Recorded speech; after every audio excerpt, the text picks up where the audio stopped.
Nawalan siya ng braso sa edad na 23, hindi sa malaking labanan, sa isang maliit na sagupaan na hindi man lang itatala ng kasaysayan. Lumalaban para sa Panginoong hindi alam ang pangalan niya, sa lupang magpapalit ng kamay sa loob ng 1 buwan. Chris, walang apelido, walang titulo, walang sagisag ng pamilya. Isang mersenaryong nakaligtas ng sapat upang maging mahusay sa pagligtas. Ang tanging sukatang mahalaga sa kanyang propesyon. Lumaban siya para sa bayad. Nagdugo siya para sa bayad. Pinanood niya ang mga kasamang namatay para sa mga dahilang puro aritmetika ng teritoryo. Gusto ng Panginoong ito ang bukid na iyon. Gusto ng Panginoong iyon ang ilog na ito. At ang mga aktwal na namamatay ay hindi kinokonsulta. Namatay siya sa edad na 29, pinagtaksilan, hindi madramatiko, walang monologo ng velen, walang punyal sa likod mula sa tinitiwalaang kaibigan. Itinapon lang siya. Isang mersenaryong putol ang braso na nahututan na ng silbi at ang patuloy na pag-iral ay isa ng gastos. Napagdesisyonan ng mga pinagsilbihan niya na mas mahalaga siyang patay kaysa buhay. At tama sila, ang patay na mersenaryo ay hindi na nangangailangan ng bayad. Naubos ang dugo niya sa isang iskinita. Mag-isa at pagkatapos nagising siya, 15. Buo ang 2 braso. Mababang foot soldier sa pinakapangit na garrison ng kaharian. Alam ang lahat, naaalala ang lahat. Ito ay Becoming the Monarch. At hindi ito kwento tungkol sa paghihigante. Kwento ito tungkol sa pagtatayo. Tungkol sa pagkuha ng mga labi ng sinayang na buhay at pagtatayo ng permanenteng bagay mula sa mga aral nito. Maligayang pagbabalik sa Manhua Recap Vault. Masikip na larangan ang regression manhwa at ang mga kwentong nakaliligtas dito ay yaong nakakaintindi kung para saan. Talaga ang pangalawang pagkakataon, ginagamit ng iba sa personal na lakas. Ginagamit ng iba sa paghihigante. Ginagamit ito ni Chris para magtayo ng army, teritoryo at kaharian mula sa pinakamababang posisyon. Walang dugong maharlika, walang lihim na lahi, walang cheat level na abilidad. Isang lalaki lang na nabuhay na sa pinakapangit na bersyon ng mundong ito at nagdesisyong itayo itong muli. Isang sundalo sa bawat pagkakataon. Para maunawaan ang itinatayo ni Chris sa pangalawang buhay, dapat alam mo kung ano ang kinuha sa kanya sa una. Walang-wala siya ng isinilang, walang pamilya, walang edukasyon, walang daan ng pagsulong na hindi nangangailangan ng pagilagay ng katawan niya sa pagitan ng interes ng iba at espada ng iba. Sa mundo ng manhwa, ang social mobility ay magalang na kasinungalingang pinapanatili ng aristokrasya para sa ilusyon, kapanganakan ang nagdedetermina ng katayuan, katayuan ang nagdedetermina ng oportunidad, at ipinanganak si Chris sa pinakailalim. Naging sundalo siya dahil ang alternatibo ay gutom. Hindi nangangalap ang militar mula sa mababang uri dahil sa progresibong pananaw. Nangangalap sila dahil ang digmaan ay nangangailangan ng katawan at mas pinipili ng aristokrasya ang mura. Mura si Chris, itinalaga sa frontier garrison, binigyan ng kakaunting training, binigyan ng kagamitang mas matanda pa sa kanya at itinuro sa kaaway. Nakaligtas siya, hindi dahil sa talento, hindi sa simula, sa pinagsamang katatagan, pragmatikong pagtanggi mamatay at instinct sa pagbasa ng geometry ng labanan na hindi niya nakitang pambihira dahil walang nagsabi sa kanya. Pinanood niya ang mga kasamang namatay sa mga obvious na pagkakamali, masamang positioning, predictable na pattern, kabiguang isaalang-alang ang terrain o timing at natutunan niyang hindi gawin ang mga ito. Bangkay ang naging edukasyon. Bawat pagkakamaling pumatay ng kasama ang naging kurikulum. Sa mga taong sumunod, naging formidable siya. Hindi sikat, hindi nagiging sikat ang mga mersenaryong common. Pero epektibo, nagwagi ang mga commander na umupa sa kanya. Nababasa niya ang battlefield gaya ng pagbasa ng chess player. Sa board, nakikita hindi lang ang kasalukuyang posisyon, kundi ang susunod, 2 galaw, 3, 5 galaw pa. Tunay na henyo, ang tactical instinct niya hindi nakikilala dahil hindi tumitingin ang may kakayahang kumilala sa mga lalaking gaya niya. Nawalan siya ng braso sa simula ng 20. Sugat na, sa mundong may magical healing para sa maharlika ay madaling maayos. Pero may gastos ang healing at common na mersenaryo si Chris. Kinuha ang braso niya ng surgeon na gumamit ng lagari at bote ng alak at natapos ang karera niya bilang frontline sa maruming mesa ng field hospital na amoy dugo at pagpapaubaya. Limitado ang opsyon ng putol ang braso. Naging tactician for hire si Chris, ipinagbibili ang tanging natitirang asset ang kaalamang naipon sa mga taon ng pakikipaglaban. At magaling siya, sapat na mahusay para ang mga Panginoong umupa sa kanya ay mas madalas manalo. Sapat na mahusay para ang reputasyon niya, kahit hindi nakaabot sa aristokratikong sirkulo, ay matatag sa professional military class. Sapat na mahusay para maging mapanganib. Ang common na nakakaapekto sa resulta ng labanan ay common na may leverage, at ang leverage sa kamay ng mababang uri ay nagpapakaba sa mataas na uri. Hindi personal ang pagtataksil. Naintindihan ni Chris kahit habang naghihingalo, walang partikular na galit ang Panginoong nagpapatay sa kanya. Kalkulasyon ito, episyenteng pagtanggal ng komplikasyon. Masyadong marami ang alam ni Chris sa operasyon ng Panginoon, sobrang impluensya sa mga sundalo nito, at sobrang common para kontrolin sa normal na mekanismo ng maharlikang katapatan. Mas mura ang patayin siya kaysa pamahalaan. Naubusan ng dugo si Chris na lubos na naiintindihan kung bakit siya namamatay, at alam na sa aritmetika ng mundong ito makatuwiran ang desisyon. Ang pangunawang iyon ang nagpapaiba sa pangalawang buhay niya. Hindi siya bumalik na nag-aapoy sa galit. Bumalik siyang malamig. Alam, lubos na alam kung paano gumagana ang sistema, sino ang nakikinabang, at kung ano ang kailangan para wasakin ito. Dumilat siya sa edad na 15, dalawang braso, buong kalusugan, katawan ng batang hindi pa winasak ng mundong susubok wasakin siya. Hindi sinasayang ni Chris ang oras sa pagkalito. Binibigyan siya ng manhwa ng isang panel ng pagkalito, isang sandali ng malalaking mata kung saan rumerehistro ang imposible, at pagkatapos nanatili ang ekspresyon sa isang bagay na makikilala ng sinumang naglingkod sa militar, pagtataya. Commander na dumarating sa bagong posisyon at nagkakatalogo ng asset, banta, terrain at layunin bago mag-utos.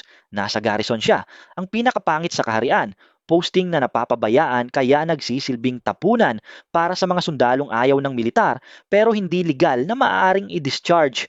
Luma ang kagamitan, walang training, aristokratikong palpak ang commanding officers, ipinadala dito bilang parusa na tumugon sa pagkakatapon sa pamamagitan ng pag-inom at pagpapabaya. Sa unang buhay, dumaan si Chris sa garrison na ito bilang nakakalimutang walang halaga, isang waypoint, nakatiis, bago lumipat sa mas medyo hindi kasing pangit na assignment. Hindi niya nakita ang potensyal dahil hindi siya naghahanap ng potensyal, naghahanap siya ng kaligtasan. Sa pangalawang buhay, nakikita niya ang pundasyon. Puno ang garrison ng mga itinapo ng sistema. Mga sundalong walang koneksyon, walang sponsor, walang patron, mga lalaking sinabihang hindi sila mahalaga, na ang papel nila ay sumalo ng mga casualty na hindi dapat tinitiis ng mas magaling. Tinitingnan sila ni Chris at nakikita ang hindi nakikita ng iba, hilaw na materyales. Hindi niya inaanunsyo ang intensyon, hindi niya inilalantad ang regresyon o kaalaman. Nagsisimula lang siya, maliliit na bagay sa simula, pagwawasto ng hawak ng sandata, pagturo sa depekto sa formation, pagmumungkahi ng patrol route na isinasaalang-alang ang terrain na hindi pinag-aralan ng officers. Bawat intervention ay maliit, bawat intervention ay sapat na maliit para hindi mapansin ng officers na masyadong lasing at walang interes para makapansin, pero napapansin ng mga sundalo. Napapansin nila dahil tinatrato sila ni Chris na para bang may halaga. Nagtuturo siya ng may pasensya at katumpakan, itinatama ang pagkakamali ng walang pang-iinsulto, ipinapaliwanag ang dahilan sa bawat teknik.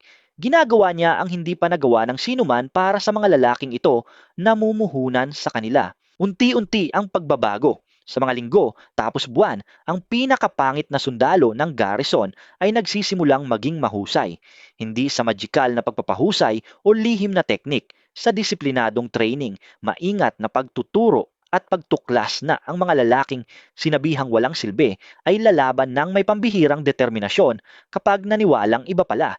Hindi pa nagtatayo si Chris ng army, nagtatayo siya ng binhi ng army. Ang kadre, ang core group ng mga sundalong nakakaintindi sa mga pamamaraan na nag-internalize ng tactical principles na magiging officer at sergeant ng puwersang nais niyang likhain. Bawat dakilang militar sa kasaysayan ay itinatayo mula sa nukleus ng mahusay, tapat na propesyonal. Alam ito ni Chris dahil nakita niyang bumagsak ang mga hukbong walang ganitong nukleus.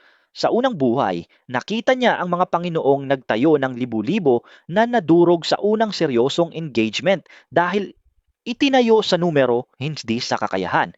Nakita niya ang mga mersenaryong kumpanyang may alamat na nawasak ng mamatay ang founder. Naiintindihan niya sa linaw na pagkabigulang ang makapagbibigay na ang tumatagal na militar ay hindi koleksyon ng mandirigma. Sistema ito, makinang gumagawa ng mandirigma at mas mahalaga ang makina kaysa sa kahit anong individual na bahagi. Ang sentral na kasiyahan ng manhwa ay ang panunood kay Chris na gumagana sa antas na walang sino mang nakapaligid sa kanya ang nakakaunawa. Binigyan siya ng regresyon ng kaalaman sa hinaharap. Kung sinong Panginoon ang aangat, sinong babagsak, anong tunggalian ang sasabog, anong alyansa ang mawawasak. Pero hindi tulad ng iba, hindi ginagamit ni Chris ang kaalamang ito para sa personal na pakinabang. Hindi siya naghahanap ng nakatagong yaman o alamat na sandata.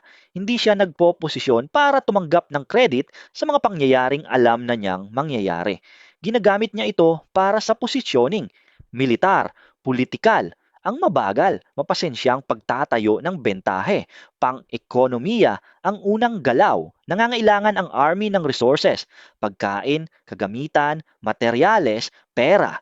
Wala ang garrison nito sa kapaki-pakinabang na dami at walang autoridad si Chris bilang foot soldier para humingi. Kaya gumagawa siya ng alternatibong daan. Tinutukoy niya ang trade route na hindi epektibong ginagamit mga mangangalakal na makikinabang sa proteksyon, mga lokal na may-ari ng lupang nanganganib sa mga bandido. Gumagawa siya ng kasunduan, hindi bilang sundalo, bilang problem solver. Nag-aalok siya ng solusyon at kapalit, nakakakuha ng kailangan ng lumalaking puwersa. Naaayos ang sandata, tapos napapalitan, napupunan ang pagkain, tapos gumaganda. Marginal ang bawat pag-unlad, compounding ang bawat pag-unlad. Hindi napapansin ng aristokrasya. Sadya ito. Naiintindihan ni Chris ang power structure ng malapitan. Alam niya kung sinong maharlika ang ambisyoso at sinong kontento. Alam niya kung anong alyansa ang tunay at alin ang pinapanatili sa magkakatugmang blackmail. Alam niya kung nasaan ang mga bitak, ang mga ribalan, utang, lumang hinanakit. At alam niya mula sa unang buhay, alin sa mga bitak na ito ang sasabog sa tunggalian. Inilalagay niya ang sarili at ang lumalaking puwersa para maging kapaki-pakinabang pagdating ng tunggalian. Hindi nakakatakot kapaki-pakinabang, mayroong kritikal na pagkakaiba. Ang common na nagtatayo ng personal na army ay rebelde. Ang common na nagtatayo ng puwersang nagkataong available. Kapag kailangan ng maharlika, ang militar ay asset. Naglalakad si Chris sa line na ito nang may katumpakang kahanga-hanga sa eksperyensyadong politiko, lalo na sa 15 taong foot soldier. Lumalalim ang relasyon sa mga taong nasa ilalim niya habang lumalawak ang strategic na ambisyon. Hindi sila tagasunod sa charismatic leader na pakahulugan. Mga sundalo silang sinanay mag-isip. Hindi gusto ni Chris ang bulag na katapatan, gusto niya ng mahusay na profesional na nakakaintindi sa prinsipyo at kayang mag-adapt. Tinuturuan niya silang basahin ang terrain, tasahin ang force composition ng kalaban, kilalanin ang sandali kung kailan lumilipat ang geometry mula depensa patungong opensa. Itinatayo niya sa maliit na sukat ang officer corps na dapat mayroon ang militar pero wala. Dahil inilalaan ng militar ang officer posisyon sa aristokrata, anuman ang kakayahan. Common ang mga sundalo ni Chris at mas magaling silang sinanay, mas mahusay na pinangungunahan at mas motibado kaysa sa mga puwersang pinangungunahan ng maharlika. Sadya ang ironya at hinahayaan ng manhwa na magsalita ito. Ang sistemang gumawa kay Chris na dumurog sa kanya, kumuha ng braso at pumatay ay ang parehong sistemang gumawa ng walang silbing pamunuan ng militar na binabalak niyang palitan. Pinatunayan ng unang buhay na sira ang sistema. Ang pangalawang buhay ay ang pag-aayos. Pagdating ng tunggalian, dumating ito eksakto sa paraang alam ni Chris. Lumala ang border dispute Dalawang noble house na ang teritorial na ambisyon ay matagal nang lumalago ay tumungo sa bukas na digmaan. Mahina at hindi sapat ang tugon ng sentral na autoridad. Pinahina ng panloob na politika at parehong aristokratikong dysfunction. Ipinadala ang reinforcement pero kinukuha mula sa parehong garrison forces na minsang kinabilangan ni Chris. Tinawag ang garrison ni Chris. Hindi dahil inaasahan ng sinuman na magiging epektibo, kabaliktaran ang inaasahan. Ipinapadala ang frontier garrison sa border conflict bilang screening force na maaaring ibuwis. Layunin nilang sumalo sa unang assault, bumili ng oras para sa mas magandang noble forces. Ito, sa militar na termino, ay parusang kamatayan na inihatid sa burokratikong daan. Takot na takot ang mga opisyal na tumanggap ng deployment orders. Ilang taon nilang pinabayaan ang kanilang command at inilalantad ng aktwal na combat ang bawat kakulangan. Hindi sila handa. Hindi handa ang mga tao nila. Ipinapadala silang mamatay at alam nila, maliban na handa ang mga tao nila. Habang umiinom ang officers, nag-iensayo si Chris. Habang nagpapalsify ng readiness reports, nagpapatakbo siya ng tactical exercises. Habang pinapanatili ng officers ang komportabling kasinungalingan, sinisiguro ni Chris na pagdating ng combat, handa ang mga sundalo niya. Ang unang engagement ay ang sandaling lumipat ang manhwa mula setup tungong execution at mahusay itong nahawakan. Gumalaw ang unit ni Chris sa paraang sumasalungat sa bawat inaasahan. Hindi sa kabayanihan. Kinasusuklaman ni Chris ang kabayanihan dahil nangyayari ang kabayanihan kapag nabigo ang planning. Gumalaw ang unit niya sa disiplina, koordinasyon at tactical flexibility. Hawak ang posisyong inaasahang iiwan, nagsasagawa ng flanking maneuver na hindi inaasahan ng kaaway dahil walang umaasa ng mahusay na maneuvering mula sa frontier garrison. Pinakikinabangan ang terrain features na inmap ni Chris Linggo bago ginagawang opensibong bentahe ang depensibong limitasyon. Hindi natalo ang kaaway. Hindi na nanalo si Chris ng digmaan sa isang labanan. Hindi ito ganoong klase ng kwento. Pero nakaligtas ang unit sa engagement na inaasahang puksain sila at nakaligtas ng ganoon katiyak na napilitan ang noble commanders sa likuran na kilalanin na may hindi pangkaraniwang nangyayari. Sandata ang atensyon at gamit ni Chris ito nang sadyang gaya ng iba pang ginagamit niya. Ang abiso ng commanders ay nagdadala ng resources. Resources ang nagpapagana ng expansion. Expansion ang gumagawa ng oportunidad. Nagsisimulang umabante ang cycle. Naging inner circle ang mga lalaking sumunod sa kanya mula sa basurang garrison. Kasama na nila siya sa simula. Naiintindihan nila kung ano ang itinatayo niya bago ang iba at hindi marupok na katapatan ang kanila kundi istrukturang katapatan ng pinagsamang puhunan. Itinatayo nila ito ng sama-sama. Bawat rank na nakukuha ni Chris, bawat teritoryong nasasakop, bawat alyansang nabubuo ay sumasalamin sa pinagsama nilang pagsisikap. Mahusay sa pagpapakita ng emosyonal na bigkis ang manhwa sa mga sundalong nagtayo ng kahit anong mula sa wala. May init sa pakikipag-ugnayan ni Chris sa inner circle na kabaligtaran ng malamig na strategic calculation na dinadala niya sa iba. Ang mga ito lang ang tao sa mundong nakakaalam kung ano ang panimulang punto. Naaalala nila ang kalawanging sandata, ang wala-walang officer, ang universal na inaasahang wala silang magagawa. Naaalala nila at mas epektibong ginigingisan sila ng pag-alaala kaysa sa kahit anong sumpa ng katapatan. Ang nagpapaiba sa Becoming the Monarch mula sa ibang regression manhwa ay ang linaw ng pinal na layunin ng protagonist. Hindi gusto ni Chris ang paghihiganti. Ang mga nagtaksil at pumatay sa kanya sa unang buhay ay sa pangalawang buhay halos walang kaugnayan. Mga maliliit na manlalaro sa sistemang gagawa pa rin ng parehong resulta anuman ang partikular na individual. Ang pagpatay sa Panginoong nag-utos sa kanyang kamatayan ay kasiya siya pero walang strategic na saysay. Pareho ang susunod na Panginoon. Gumagawa ang sistema ng magkapareho dahil dinisenyo ito upang gumawa nito. Gustong baguhin ni Chris ang sistema at ang tanging paraan upang baguhin ang sistemang itinayo sa aristokratikong militar ay magtayo ng militar na hindi nangangailangan ng aristokrata. Argumento ang army niya. Bawat sundalo dito ay common na sinabihang hindi mahalaga. Bawat officer ay taong tatanggihan ang pagsulong sa konbensyonal na militar dahil sa kapanganakan. Bawat tagumpay ng puwersa niya ay patunay na ang fundamental na palagay ng aristokratikong sistema na kapanganakan ang nagdedetermina ng kakayahan ay hindi lang mali kundi mas mababa sa alternatibong itinayo ni Chris. Ito ang nagpapaiba sa army building ng manhwa mula sa simpleng power progression. Idealohiko ito, hindi nag-iipon si Chris ng militar para sa sarili nito. Nagtatayo siya ng demonstrasyon. Buhay, gumagana na proof of concept na ang militar at sa pagpapalawak, ang lipunan ay maaaring itayo sa merito hindi kapanganakan. Sa tuwing humihigit ang common born na sundalo niya sa noble-led na puwersa, mas mahirap ibasura ang argumento. Bawat teritoryong nasasakop at mahusay na pinamamahalaan ay ebidensyang hindi nangangailangan ng noble blood ang pamamahala. Predictable at makasaysayang tumpak ang tugon ng political establishment. Nanganganib sila ang common na nagtatayo ng kapangyarihan sa labas ng aristokratikong balangkas ay hindi success story. Siya ay existential threat sa bawat pribilehiyo, hindi militar ang oposisyon sa simula. Political, whisper campaign, trade embargo, diplomatic isolation, mga kasangkapan ng makapangyarihan na ginamit laban sa may tapang na maging makapangyarihan ng walang permiso. Inasahan lahat ni Chris. Nabuhay siya sa bersyon ng mundong ito kung saan walang humamon sa parehong mga estruktura.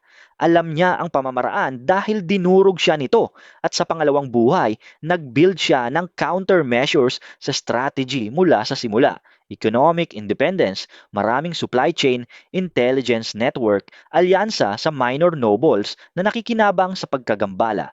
Masalimuot ang chess game at pinagkakatiwalaan ng manhwa ang mambabasa na sundan ito. Walang shortcut. Hindi niresolba ni Chris ang political crisis sa combat o pananakot. Niresolba niya sa strategy na outmaneuver ang mas makapangyarihan pero mas matigas, pinakikinabangan ang katigasan ng institusyong hindi kailanman nangailangang mag-evolve.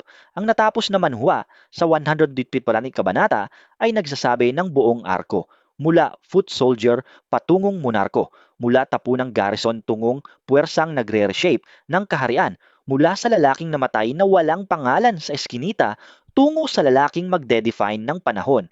At bawat hakbang ay itinatayo, hindi binibigay, pinaghirapan sa pag-iipon ng maliliit na bentahe.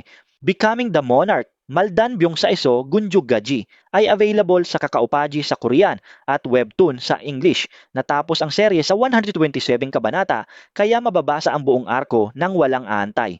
Ang nobela ni Solpung ang nagbibigay ng pundasyon, may sining ng 2631 at adaptasyon ng Duip. Kung gusto mo ng regression manhwa kung saan hindi ginagamit ang pangalawang buhay para sa personal na lakas, kundi para magtayo ng tatagal kung saan ang strategy ang spectacle, ang army ang sandata at ang totoong kaaway ay hindi tao kundi sistema. Ito ang pamantayan. Hindi bumabalik si Chris sa nakaraan upang maging pinakamalakas na swordsman. Bumabalik siya upang maging pinuno. At ang pagkakaiba ng dalawa ay ang pagkakaiba ng power fantasy at kwento tungkol sa kung para saan talaga ang kapangyarihan. Natapos. 102 kabanata, walang filler, walang sayang na arko, simula, gitna, dulo, lahat pinaghirapan. Kung may halaga ito, mag-iwan ng komento. Hindi sineseryoso lahat ng manhwa recap vault. Sineseryoso lang ang mga kwentong karapat-dapat. Mag-subscribe kung gusto mong narito sa susunod. Salamat sa panonood. Magkita-kita ulit sa susunod na episode.